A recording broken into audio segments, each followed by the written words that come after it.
Welcome to The Good Mood Show. Here's your host, Matt O'Neill.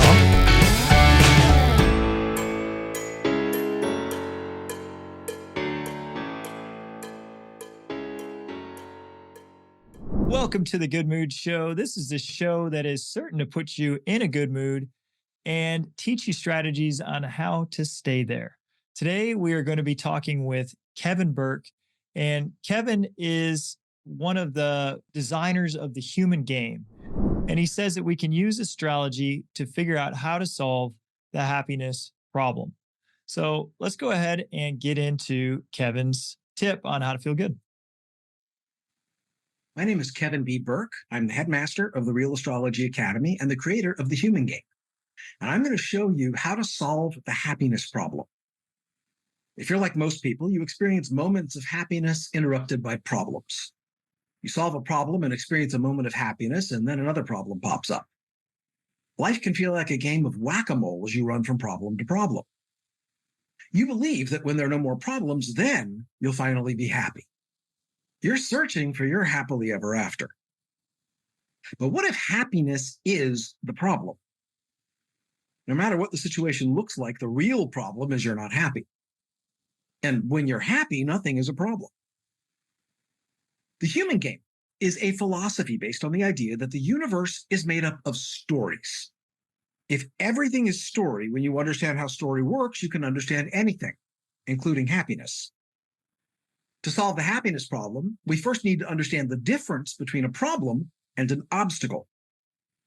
An obstacle is anything that interferes with your ability to achieve an external goal. Anything that stands between you and something you want is an obstacle. A problem is anything that interferes with your happiness. Just because something's an obstacle doesn't mean it has to be a problem. An obstacle is only a problem if not getting what you want means you won't be happy. Most of the time, when you experience a moment of happiness, it immediately follows achieving a goal or getting something you want. This is why you associate getting what you want with being happy. Part of the happiness problem is that getting what you want doesn't make you happy. Sure, sometimes when you get what you want, you feel happy, but sometimes you get what you want and you don't feel happy. Most of the time, if you don't get what you want, you're not happy about it, but sometimes not getting what you want makes you very happy. It's true that getting what you want doesn't make you happy, but getting what you want doesn't prevent you from being happy either. Getting what you want is fun, but getting what you want has nothing to do with feeling happy. Happiness is a feeling. Feelings exist inside you, and literally everything else in your reality, including everything you've ever wanted, appears to exist outside of you. You engage with the outside world because you believe that conditions in the outside world somehow create feelings inside of you. Feelings are the only things that matter. Your entire life is about avoiding pain and pursuing pleasure. You believe that when you achieve an external goal and get what you want, it will create the internal feeling of happiness. To understand the actual relationship between the external world and your internal world, we need to tell a story about the nature of reality. Human beings understand reality by telling stories about it. In the human game philosophy, reality is story and story is reality. To change your reality, you only need to improve your story. To do that, you need to understand how stories work. Think of the reality you experience as a composite story. The human game story matrix is like a prism that splits the composite story into the three component levels of story. The plot level story is the external sequence of events. Everything about the external world, including every goal and every obstacle, relates to the plot level story. You can have fun playing with the plot level story, but it has nothing to do with your happiness. The character level story covers everything about your internal world, including your feelings, emotions, and thoughts. The plot level story is what happened, and the character level story is what happened to me and how do I feel about it.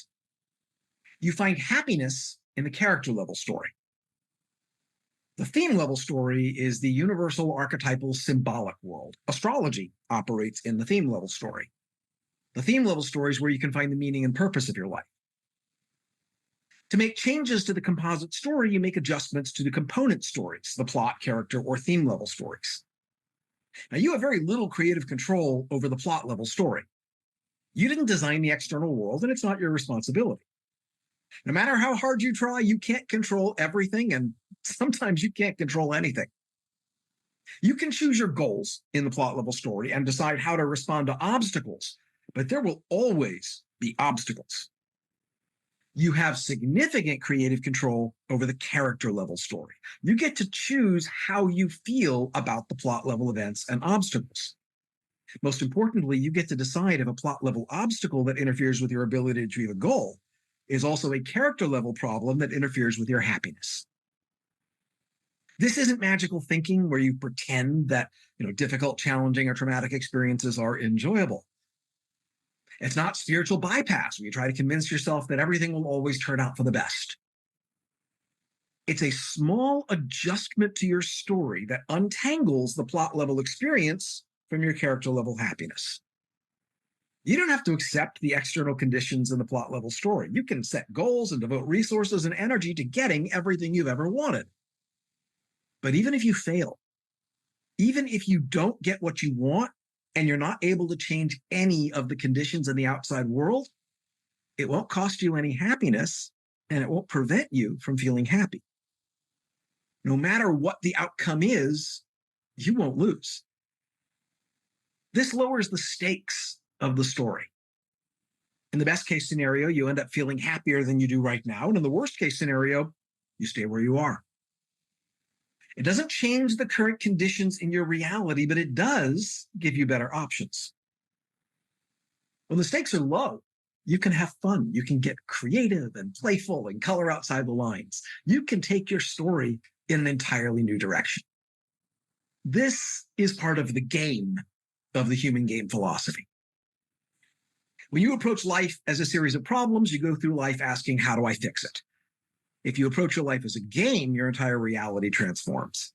Instead of asking, how do I fix it? You start asking, how do I win? Instead of something you work at, life becomes something you play.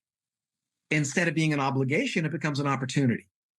Instead of being serious, it becomes fun. When the stakes are high, life is a struggle and you worry you might lose. When you lower the stakes and view your life as a game, you focus on how you can win. And the more fun you have, the less anxious you feel. You can experience this for yourself with the human game experience, The Quest for Happiness.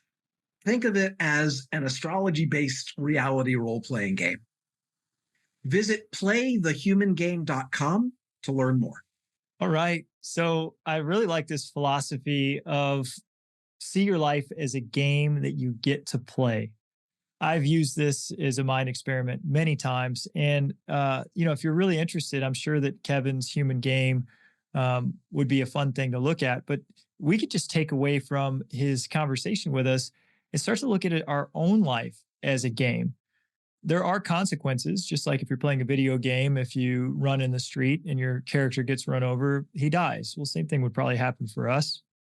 But when it's just a game, many of the things that are not life and death, we don't have to treat like life and death, right? Like the person that you work with says something rude to you.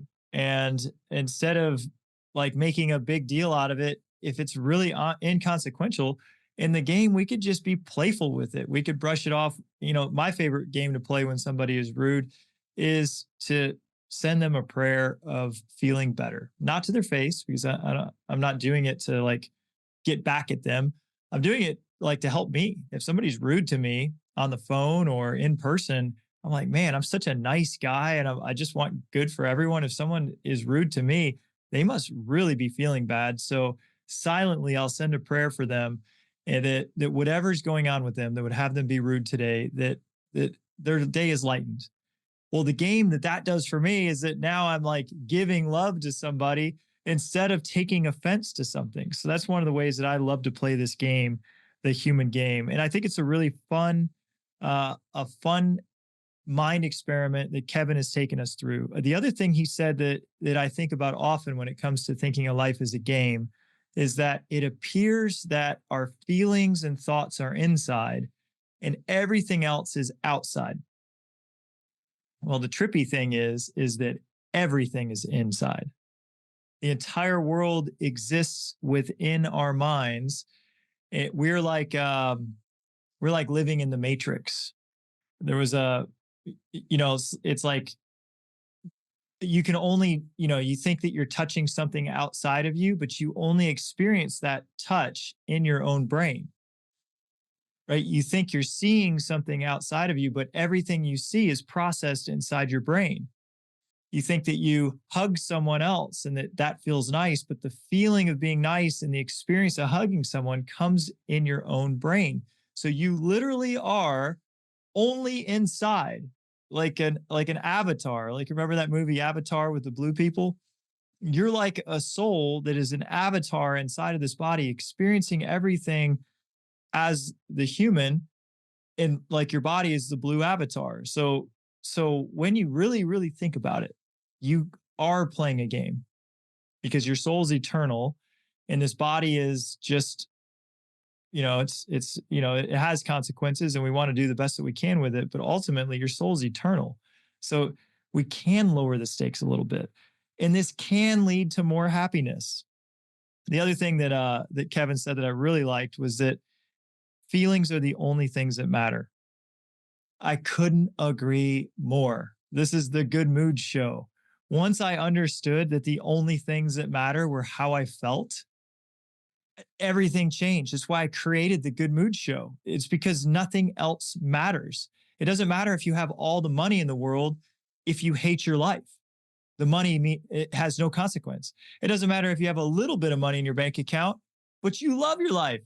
The money has no consequence. The loving of your life or the hating of your life is the only thing that matters, because everything that you experience is inside of you, and your feelings are that is your experience. How you're feeling is your experience. So again, the external success doesn't matter. It's entirely an inside game. Really, really fun mental concept here by Kevin, bringing us to the human game. Go out on your day-to-day and make your game one that you can win. And you do that by choosing to win. All right, we'll see you later. Thank you for listening to this week's episode of The Good Mood Show with Matt O'Neill. For free resources, videos, and materials about getting into your best moods, head over to thegoodmoodshow.com. See you next week, same time, same place.